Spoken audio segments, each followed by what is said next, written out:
कार्तिक मासरे 16 सोमवार व्रत आपण माने करि परिबे ना करि परिबे आसंतु जानिबा। बहुत लोक कमेंट माध्यम मते पचारि चंते तेणु से मुझे भिडटी करी तेबे देखंतु शास्त्र कही आपण माने जे कौनसी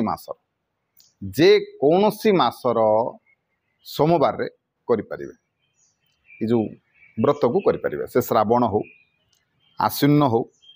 कार्तिक हो मार्गशीर हो पौष हो माघ हो जहा हो सबु मासरे करि परिबे किंतु से जो व्रत आरंभ करिवे 16 सोमवार जो व्रत आरंभ करिवे शुक्ल पक्षर सोमवार हेतिबा आवश्यक। सोमवार हेतिबो शुक्ल पक्ष हेतिबो शुक्ल पक्ष और कृष्ण पक्ष दुईटा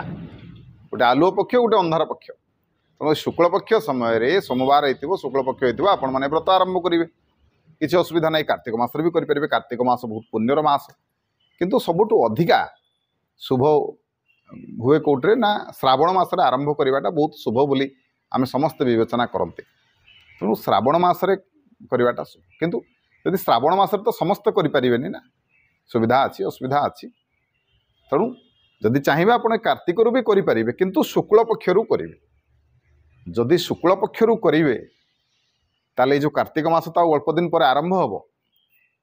केबे ठारू करिवे केउ सोमवार ठारू आमे जो व्रत को आरंभ करवा 16 सोमवार व्रत तबे आपण माने जदि ए कार्तिक मास रो व्रत आरंभ करिवे बोली भाबुछंती ताहले अक्टोबर मास ए जो अक्टोबर मास 27 तारिख दिन शुक्ल पक्षर सोमवार आरंभ होउछ ए जो अक्टोबर मास 27 तारिख ए दिन शुक्ल पक्ष तेणु 27 तारिख रे आपण माने आरंभ करि परिवे जदि कौन सी कारणवशत आरंभ करें ना तापर जो नवेम्बर मास 3 तारिख माने 27 तारिख पर जो सोमवार टी पुणी आसो ताहा कार्तिक मासरे पड़ुछि एवं ताहा शुक्ल पक्षर पड़ुछि तेणु ये जो 27 आउ ये जो 3 तारिख ये दुईटी दिन शुक्ल पक्षर सोमवार पड़ुछि जदि आपण माने ये दिन आरंभ करेंगे आपण शुभ हम करें।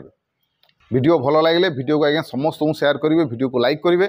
चैनल को सब्सक्राइब करने को अनुरोध रही। जय शिव शंभु जय जगन्नाथ।